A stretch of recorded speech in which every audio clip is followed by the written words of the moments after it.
लग्नानंतर होईलच प्रेम या मालिकेच्या पुढील काही येणाऱ्या भागांमध्ये आपल्याला असे पाहायला मिळते की इकडे आता फायनली पार्थ, जीवा, नंदिनी, काव्या चौघंही जण आपापला डिवोर्स फाईल करून आलेले आहेत. त्यानंतर आता पार्थ म्हणतो आधी आपण आईबाबांना सांगून टाकू, मग आपल्या मनावरचं जे ओझं आहे, जे दडपण आहे ते निघून जाईल, म्हणजे तुम्हीही मोकळा व्हाल आणि मीही.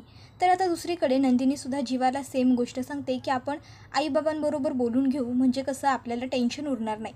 पण आता मालिनी काकू आणि विक्रम काका घरात नसल्यामुळे त्यांच्याबरोबर बोलण्याचा जो प्लॅन असतो तो रद्द होतो.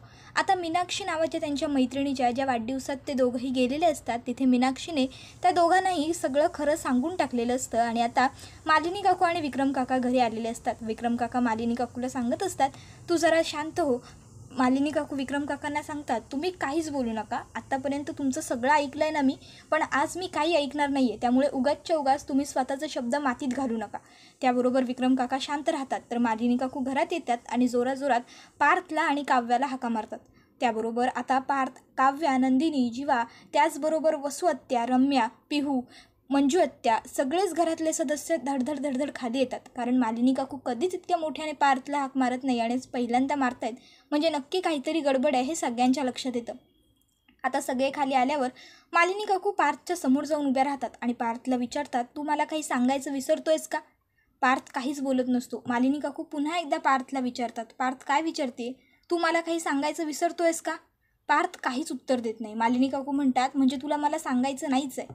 आत्तापर्यंत मला प्रत्येक गोष्ट सांगितलीस, अगदी शाळेतली म्हणू नको, कॉलेजमधली म्हणू नको, अगदी ऑफिसमधलं सुद्धा सगळं सांगितलंस, आणि आज एवढी मोठी गोष्ट तू करून आलायस आणि ती तुला मला सांगावी वाटलं नाही. नाही म्हणतात ना, संगतीचा परिणाम तो बरोबरच आहे. काव्याची संगत नाही. त्याबरोबर आता काव्या ही म्हणत असते, काकू ॲक्च्युली पार्थना खरंच तुम्हाला सगळं सांगायचं होतं, पण त्याबरोबर मालिनी काकू म्हणतात, तू तर काही बोलूच नकोस, काहीच बोलू नकोस, तू मला तुझं काहीच ऐकायचंच नाही आहे. कशाला उगाचच्या उगाच मग खोटं खोटं चांगलं वागण्याचं नाटक केलंस गं? त्याबरोबर पार्थ म्हणत असतो, आई खोटं चांगलं वागण्याचं नाटक नाही केलं त्यांनी, त्या खरंच चांगलं वागल्या, पण गिल्ट म्हणून. आणि मग मला सांग, या सगळ्या गोष्टींचा काय अर्थ? म्हणून आम्ही दोघांनीही हा डिसिजन घेतला. त्यावर मालिनी काकू म्हणतात, डिसिजन घेतला? त्यावर पार्थ म्हणत असतो, आई आम्हाला ऐकून घेतो, एकदा घ्यायचा होता. त्यावर मालिनी काकू म्हणतात, घ्यायचा होता? मग डिवोर्स फाईल करून झाल्याच्या नंतर डिसिजन घ्यायचा काय राहिला होता? त्याबरोबर पार्थ आईला सांगत असतो की हे बघ आई, तू चिडू नकोस आणि प्लीज मला शब्दात पकडू नकोस, मला तुला सगळं सांगायचं आहे, पण तू एकदा शांतपणे ऐकून तर घे. मालिनी काकू म्हणतात, कधी सांगायचं होतं पार्थ? त्याबरोबर पार्थ म्हणतो, आई अगं आजच आम्ही तुझ्याशी बोलणार होतो, पण तू आणि बाबा पार्टीला गेलाय हे समजलं पिहूकडून, आणि म्हणून सांगायचं राहून गेलं, नाहीतर आज आम्ही बोलणारच होतो तुझ्याशी खरंच. त्याबरोबर मालिनी काकू म्हणतात, गप्प बस पार्थ, अजून खोटं बोलू नकोस प्लीज, मला तुझ्याकडून ही अपेक्षा नव्हती. त्यावर पार्थ म्हणत असतो, हेच तुम्ही लोक कराल माहिती होतं ना, म्हणून सांगत नव्हतो मी तुला.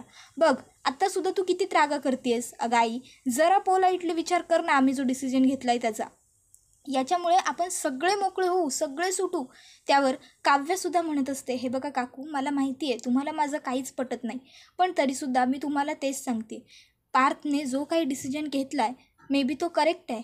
म्हणजे बघा, ह्याच्याने ते सुद्धा मोकळे होतील, मी सुद्धा, आणि घरातले तुम्हीसुद्धा. रोज रोज घरात वाद, नवीन नवीन किटकिट, नवीन नवीन भांडणं, नवीन नवीन विषय, हे सगळं बंद होईल आणि तुमचं घर पूर्वीसारखं होईल. सगळं काही अगदी नॉर्मल होऊन जाईल आणि माझं आयुष्य ते सुद्धा नॉर्मल होऊन जाईल. थोडा वेळ लागेल, पण सगळं व्यवस्थित स्टेबल होईल. त्यावर मालिनी काकू म्हणतात की हो का, आता तुझ्याकडून अक्कल शिकायची गरज आहे मला, असं तुला वाटतं आहे का? त्याबरोबर काव्या गप्प बसते. मालिनी काकू म्हणतात, तुमचा डिसिजन झाला आहे ना, ठीक आहे, काहीच हरकत नाही, मी रिस्पेक्ट केला तुमच्या निर्णयाचा, पण मग आता मी जे सांगते आहे ना ते सुद्धा शेवटचं आणि शेवटचं ऐकायचं. त्याबरोबर पार्थ आणि काव्या एका शब्दात, तुम्ही जे सांगाल ते आम्हाला मंजूर आहे असं म्हणतात. त्याबरोबर मालिनी काकू म्हणतात, एवढी काही करू नका, आधी ऐकून घ्या. पार्थ म्हणतो, आई तू जे बोलशील ना ते करायला मी तुझ्यासाठी तयार आहे, फक्त हा एवढा निर्णय माझा मान्य कर. मालिनी काकू म्हणतात, केला ना, आताच म्हटलं ना मी निर्णय मान्य केला आहे तुझा, पण मग आता माझी ही अट आहे की तू आणि काव्याने पुढचे 6 महिनेच काय, 6 महिन्यानंतरसुद्धा एकमेकांना सहज पण भेटायचं नाही. जर तुम्हाला एकमेकासमोर येण्याची वेळ आली तर तुम्ही ती सुद्धा टाळायची. मंजूर? त्यावर मात्र आता पार्थ, काव्या एकमेकाकडे बघतात. तर दुसरीकडे नंदिनी ही मनातल्या मनात विचार करत असते की बापरे, आत्ता ऑलरेडी आईना जर फक्त पार्थ आणि काव्याबद्दल कळलं आहे तर त्या एवढ्या जास्त ओव्हर पॅनिक झाल्यात. जर माझ्या आणि जीवाबद्दलसुद्धा कळलं तर काय होईल? आत्ताच सांगू का? नाही, नको नको नको, ऑलरेडी त्या चिडल्या आहेत, त्याच्यात मी आत्ता काही बोलणं म्हणजे आगीत तेल ओतण्यासारखं होईल. आत्तापुरतं थांबते, नंतर काय करायचं ते सविस्तर ठरवू. त्याबरोबर आता नंदिनी ही गप्पच राहते. तर आता जीवा हा आईला म्हणत असतो, आई अगं जरा शांत हो ना, किती ओव्हर पॅनिक करतेस. दादाने जर काही डिसिजन घेतला आहे तर तो विचारपूर्वक घेतला असेल ना. आणि तसंही लग्न कुठल्या परिस्थितीत झालं आहे त्याचं ते सगळं माहिती आहे ना तुला. त्यावर मालिनी काकू म्हणतात, अच्छा म्हणजे तुला आता भावाची बाजू घ्यायची आहे का. ते सगळं सोडा, मी जे सांगितलं आहे फक्त तेवढं मंजूर करा.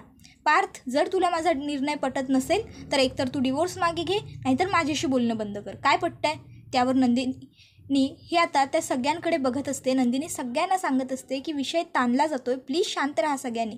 मालिनी काकू म्हणतात, नंदिनी ही वेळ शांत राहण्याची नाही, ही वेळ शेवटचा निर्णय घेण्याची आहे. त्यावर आता काव्या म्हणते, काकू आम्हाला मंजूर आहे तुमचा दुसरा निर्णय.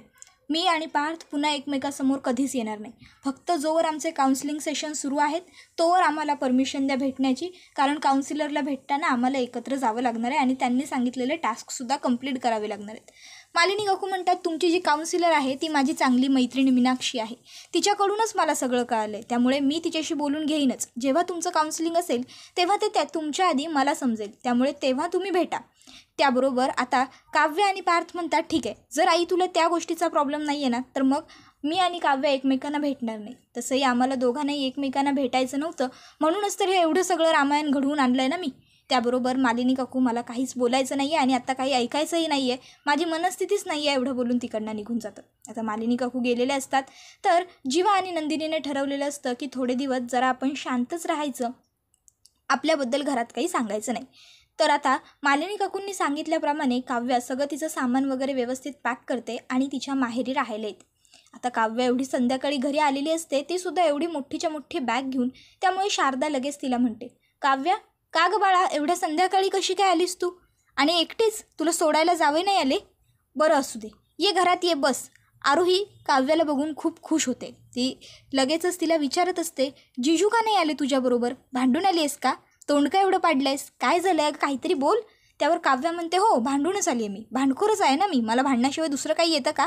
भांडली आहे मी, आम्ही डिवोर्स घेतो आहे आणि म्हणून आमचं भांडण झालं आहे. मालिनी काकूंनी मला सांगितलं आहे की मी पुन्हा तिकडे जायचं नाही आहे आणि आम्ही एकमेकांना भेटायचं नाही आहे. काव्य एका दमात जे जे काही घडलेलं असतं फटाफट फटाफट बोलते आणि लगेच मोकळी होऊन जाते. आता हे ऐकून शारदाला खूप मोठा धक्का बसतो आणि काव्याच्या वडिलांना सुद्धा खूप मोठा धक्का बसतो. तर आता काव्या म्हणत असते, आणि प्लीज आता काहीच विचारू नका मला, लग्न तुम्ही जबरदस्तीने लावून दिलं होतं, तुम्हा सगळ्यांच्या जीवासाठी त्यावेळेस मी लग्न केलं होतं, पण त्या लग्नामुळे आमचा दोघांचा जीव गुदमरत होता आणि म्हणून आम्ही आता हा सुटकेचा मार्ग शोधून काढला आहे आणि पुढच्या 6 महिन्यात आमची सुटका होईल सुद्धा. फक्त याच्यामध्ये आता तुम्ही कुणी येऊ नका बास. आणि आता मला माझ्या रूममध्ये जाऊ द्या, मला खरंच कोणाशी बोलण्याची इच्छा नाही आहे. काव्या रूममध्ये निघून जाते, रूमचा दरवाजा धडकन बंद करून घेते आणि आतमध्ये जाऊन ती शांत बसते. घडलेले सगळे प्रसंग तिला आठवायला लागतात. अगदी तिचं आणि पार्थचं जबरदस्तीने झालेलं लग्न तिथपासून ते आज ते दोघं डिवोर्स फाईल करायला गेलेले असतात तिथपर्यंत सगळं काव्याला आठवत असतं. लग्नात किती वाईट परिस्थिती निर्माण झाली होती. त्यावेळेस पार्थने तिला सांगितलं होतं की आपण मुंबईला गेलो की काय करायचं ते ठरवू, मी तुम्हाला मोकळं करेन. त्यानंतर मुंबईला आल्यावर घरात झालेले सणवार, घरात झालेली भांडणं, पार्थने प्रत्येक वेळेस घेतलेली तिची बाजू, पार्थने तिला वटपौर्णिमेचं महत्त्व पटवून दिलेलं सगळं काव्याला आठवत असतं आणि काव्या डोक्याला हात लावून शांत बसलेली असते. तर दुसरीकडे आता पार्थ हा त्याच्या रूममध्ये येतो आणि तो सुद्धा आता शांत दरवाजा बंद करून घेतो आणि जरा बसतो. तो सुद्धा रिलॅक्स होण्याचा प्रयत्न करत असतो. पण पार्थला आता काव्या सगळीकडे दिसत असते. देशमुख, ओ देशमुख, असेच का बसलाय. पार्थ काव्याला म्हणत असतो, तुम्ही जाओ झोपू दे मला. आणि मग त्याच्या लक्षात येतं की इथे आसपास काव्या नाही आहे, काव्या माहेरी गेली. दुसऱ्या दिवशीसुद्धा पार्थ आवरतो वगैरे, फटाफट त्याला उशीर झालेला असतो उठायला, त्यामुळे तो पटपट येतो आणि ब्रेकफास्टसाठी बसतो. त्याबरोबर आता ब्रेकफास्ट करून झाल्यावर रम्या त्याला म्हणते, पार्थ निघायचं ना. पार्थ म्हणतो, हो चल निघूया. काव्या तुम्हाला कुठे ड्रॉप करायचं आहे. त्याबरोबर सगळेजण पार्थकडे बघतात आणि मग पार्थ पटकन म्हणतो, रम्या चल उशीर होतोय आपल्याला, आपण निघू. मग रम्या आणि पार्थ तिकडनं निघतात. थोडक्यात काय, पार्थला सगळीकडे काव्याचे भास होत असतात आणि त्याच्यामुळे आता पार्थला टेन्शन येतं की म्हणजे ही गोष्ट चांगली नाही आहे. जर मला असेच भास होत राहिले तर ऑफिसमध्ये गेल्यावर काम करताना सुद्धा मला असे भास होतील आणि जर ऑफिसमध्ये जर असं काही झालं तर लोक मला वेड्यात काढतील, माझं काम चुकेल, नुकसान होईल माझं. रम्या पार्थला सांगते, पार्थ काळजी करू नकोस, मी येते ना तुझ्याबरोबर, सर्व व्यवस्थित होईल. मी आहे, मी सगळं मॅनेज करून घेईन, इट्स ओके, थोडे दिवस तुला त्रास होईल. तर हे सगळं बघून वसुहत्याला मात्र खूपच जास्त आनंद झालेला असतो.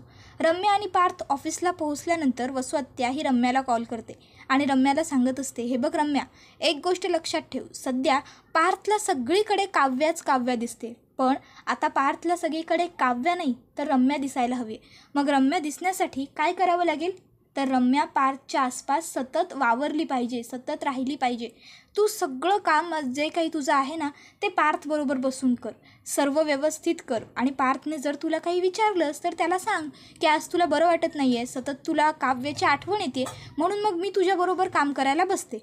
पार्थ तुला फार काही बोलणार नाही, कारण सध्या तो त्याच्या विचारांमध्ये मग्न आहे. त्याबरोबर रम्या म्हणते, वा आई, काय आयडिया दिलीस यार, आणि मग ती फोन कट करते. वसुहत्या म्हणत असते की माझ्या नवऱ्याचा खून करणाऱ्या माणसाच्या दोन्ही मुलींना मी माझ्या घरामध्ये कधीच सुखाने संसार करू देणार नाही. माझ्या मुलीच्या डोक्यावरून बापाचं छत्र हरपून घेतलं, मला विधवेचं रूप दिलं आणि आता स्वतःच्या दोन्ही मुली माझ्याच घरात नांदायला पाठवल्यात. तर आता दुसरीकडे नंदिनी आणि जीवा हे दोघं जणं बोलत असतात. नंदिनी ही जीवाला सांगते, थोडे दिवस आपल्याला कळ काढावी लागेल. एकदा का काव्य आणि पार्थचं सगळं काही थंड झालं की मग आपण आपल्याबद्दल बोलू. त्यावर जीवा म्हणतो, ठीक आहे. त्यानंतर आता 2-3 दिवस असेच जातात. नंदिनी घरात तर सगळ्यांसमोर चांगली बायको असल्याचं नाटक करते, जीवाबरोबर खूप चांगलं बोलते, पण एकट्यात जेव्हा ते दोघं असतात त्यावेळेस जीवाबरोबर नंदिनी बोलत नसते. आता जीवा विचार करतो की मला असं काय करता येईल की ज्यामुळे नंदिनी माझ्याबरोबर बोलेल, ते पण स्वतःहून. कारण मी बोलायचे प्रयत्न केले तरी नंदिनी उत्तर देत नाही आणि दिलं उत्तर तरी भांडण होतं आहे. मग काय करता येईल? मग सर्वात सोपा पर्याय जीवाला दिसतो तो म्हणजे ड्रिंक. गेल्या वेळेस जेव्हा त्याने ड्रिंक केलं होतं त्यावेळेस नंदिनी त्याला बोलली होती. मग आता जीवाला वाटतं की जर मी ड्रिंक करून आलो तर मे बी नंदिनी माझ्याबरोबर बोलू शकते. मग जीवा ओव्हर ड्रिंक करतो. तर आता नंदिनी जीवाची वाट बघत बसलेली असते. जीवा अजून घरी कसा आला नाही असा प्रश्न तिला पडलेला असतो आणि तिलासुद्धा गेल्या वेळेस जीवाने ड्रिंक केलं होतं तो प्रसंग आठवतो. आता जीवा हा ओव्हर ड्रिंक इतका झालेला असतो की त्याला घरात चालत येण्याची सुद्धा शुद्ध नसते. पण झालेलं असं असतं की घरातले सगळे सदस्य नेहमीप्रमाणे झोपायला गेलेले असतात. फक्त नंदिनी एकटीच जीवाची वाट बघत नेहमीसारखी हॉलमध्ये बसलेली असते. त्यामुळे जीवा ड्रिंक करून आला ही गोष्ट कोणालाच कळत नाही. नंदिनी जीवाला त्यांच्या बेडरूममध्ये घेऊन येते, जीवाला बेडवरती झोपवते आणि जीवाचे शूज वगैरे काढते आणि जीवाला सांगत असते, ओरडू नका, घरात बाकीचे सगळे माणसं आहेत आणि सगळे आपापल्या रूममध्ये झोपले. जर असा आरडाओरडा कराल ना तर सर्व इथे आपल्या रूममध्ये येतील आणि आईबाबांना समजेल की आईबाबांना मीच बोलू. जीवा हा फक्त नंदिनीचा हात हातात धरतो आणि नको ग नको ग नको ग एवढं एकसारखं नको ग बोलत राहतो आणि नंतर जाऊ नको ग जाऊ नको ग जाऊ नको ग एवढंच बोलत राहतो. नंदिनी म्हणते, तुम्ही झोपा, आपण सकाळी बोलू, जायचं आहे की नाही जायचं आहे ते, हां झोपा. आणि मग नंदिनी जीवाच्या अंगावरती पांघरून वगैरे टाकते, लाईट बंद करते आणि झोपून घेते. नंदिनी मात्र आता विचारात मग्न होऊन जाते, मी इथे असताना जर जीवाची ही परिस्थिती आहे तर मग मी इथून गेल्यावर काय होईल? एवढ्या कष्टाने मी यांना दारूपासून मागे आणलं होतं, पण आता मी जाणार म्हटल्यावर पुन्हा हे तेच सुरू करणार, कसं होईल आता हे सगळं वगैरे विचार आता नंदिनीच्या डोक्यात सुरू असतात. नंदिनी परत म्हणते, जाऊ देत ना, मला काय करायचं आहे, 6 महिन्यांचा प्रश्न आहे. पण नंदिनी विचार करते, नको, जर 6 महिने जीवा दारू नाही प्यायले तर मे बी त्यांची दारू सुटू शकते, प्रयत्न करायला काय हरकत आहे. मग नंदिनी सकाळी जीवा उठल्यावर जीवाकडे रागाने बघत असते. जीवाला लक्षात येतं की आपण रात्री दारू पिऊन आलो होतो म्हणून मे बी नंदिनीला राग आला आहे, हेच तर पाहिजे मला, असं जीवा मनात म्हणतो सुद्धा. आणि नंदिनीला म्हणतो, नंदिनी ॲक्च्युली म्हणजे मी ते चुकून. त्यावर नंदिनी म्हणते, मी एक्सप्लेनेशन मागितलं आहे? नाही मागितलेलं ना, मग देण्याची गरजच नाही आहे. जीवा म्हणतो, सॉरी. त्यावर नंदिनी म्हणते, मला तुमचं सॉरीसुद्धा नको आहे, मी जे सांगते ते शुद्ध मराठीत सांगते आणि तेवढं फक्त लक्षात ठेवा. पुढचे 6 महिने तरी मी तुमची बायको असणार आहे आणि किमान मालिनी काकूंची तब्येत स्टेबल होईपर्यंत मी इथेच राहणार आहे. त्यामुळे तेवढे दिवस तरी किमान तुम्ही दारू पिऊ नका आणि दारूच्या आहारी जाऊ नका, प्लीज. त्याबरोबर आता जीवाला जे हवं असतं ते झालेलं असतं. नंदिनी समोरून स्वतःहून जीवाबरोबर बोललेली असते. नंदिनी जीवाला सांगते, अजूनही मी तुमची बायको आहे आणि दारू मला प्यायलेली आवडत नाही, समजलं. त्याबरोबर जीवा हा नंदिनीला म्हणतो, हो चालेल. त्यावर नंदिनी म्हणते, नाही, किमान मी जोपर्यंत इथे आहे तोपर्यंत तरी, कारण सध्या आपण एकच रूम शेअर करतो आहे ना म्हणून. जीवा म्हणतो, ठीक आहे, एवढं एक्सप्लेन करून सांगायची गरज नाही आहे, तू बोललीस ते मला कळलं, मी जोपर्यंत तू इथे आहेस किमान तोपर्यंत तरी स्वतःवरती कंट्रोल करण्याचा प्रयत्न करेन आणि दारूपासून लांब राहीन. त्यावर नंदिनी म्हणते, गुड. तुमच्यासाठी पण हे चांगलं होईल आणि माझ्यासाठी पण. आणि रात्री घरात आल्याच्यानंतर जो आरडाओरडा करत होतात ना तसा नका करत जाऊ. कारण काय आहे ना, आत्ता मी होते म्हणून तुम्हाला वाचवलं, खोलीत घेऊन आले. उद्या मी नसणार आहे, त्यावेळेस तुम्ही ज्यावेळेस बाजार कराल, आरडाओरडा कराल ना, त्यावेळेस घरातले सगळे लोक तिथे येतील आणि त्यावेळेस आईबाबांना सगळ्यात जास्त मनस्ताप होईल. या घरात मी आल्यानंतर ते माझ्याबरोबर चांगलं आणि व्यवस्थित वागले, त्यामुळे माझी हीच इच्छा आहे की त्यांना तुमच्यामुळे मनस्ताप, तुमच्याचमुळे काय, त्यांना कोणामुळेच मनस्ताप होऊ नये. पण अनफॉर्च्युनेटली त्यांना माझ्याच बहिणीमुळे, काव्यामुळे आणि तुमच्या भावामुळे म्हणजे पार्थमुळे ऑलरेडी एवढा मनस्ताप सहन करावा लागतोय. त्यात अजून तुम्ही भर घालावी अशी माझी अपेक्षा नाही आहे. त्यावर जीवा म्हणतो, कळलं, तुझ्या भावना माझ्यापर्यंत पोहोचल्या आणि तुला जे काही एक्सप्लेन करायचं आहे ते सुद्धा कळलं. डोंट वरी, पुन्हा माझ्याकडून ही अशी चूक होणार नाही. मी व्यवस्थित काळजी घेईन. मी ड्रिंक केली तर शांतपणे घरात येईन आणि दुसरी गोष्ट, मी ड्रिंक करणं टाळेन. त्यानंतर आता इथे काव्या ही खोलीत तिचा अभ्यास करत बसलेली असते आणि तिला तिचे स्पेक्स सापडत नसतात. काव्य लगेच म्हणते, देशमुख तेवढे स्पेक्स द्यावं माझे, कुठे आहेत ते. त्याबरोबर लगेचच तिच्या हातामध्ये आरुषी आणून स्पेक्स देते. काव्य आरुषीकडे बघत नाही, ती पटकन थँक्स देशमुख म्हणते आणि पुन्हा खाली बघते. आरुषी म्हणते, बाप रे काव्या, तू जिजूंना मिस करतेस. त्यावर काव्यावर बघते आणि तिला आठवतं की आपण आपल्या घरी आहोत. काव्या आरुषीला म्हणते, आरुषी प्लीज तू तुझं काम कर, मला माझं करू देत. त्याबरोबर आरुषी ही तिला विचारत असते, सांग ना मिस करतेस ना. त्यावर काव्य आरुषीला सांगते, आरुषी तू गप ग. आणि आता हळूहळू खरंच काव्यालासुद्धा पार्थ आपल्याबरोबर नाही आहे ह्या गोष्टीचा विसर पडत असतो. काव्यसुद्धा पार्थला मिस करत असते. आणि हा व्हिडिओ इथेच संपतो. व्हिडिओ आवडला तर व्हिडिओला लाईक करा, तसंच चॅनलला सबस्क्राईब करून बेल आयकॉन प्रेस करा. पुढे काय काय घडणार हे पाहण्यासाठी, जाणून घेण्यासाठी आपल्या चॅनलला सबस्क्राईब करून नक्की ठेवा. पुढचा व्हिडिओ येईपर्यंत धन्यवाद.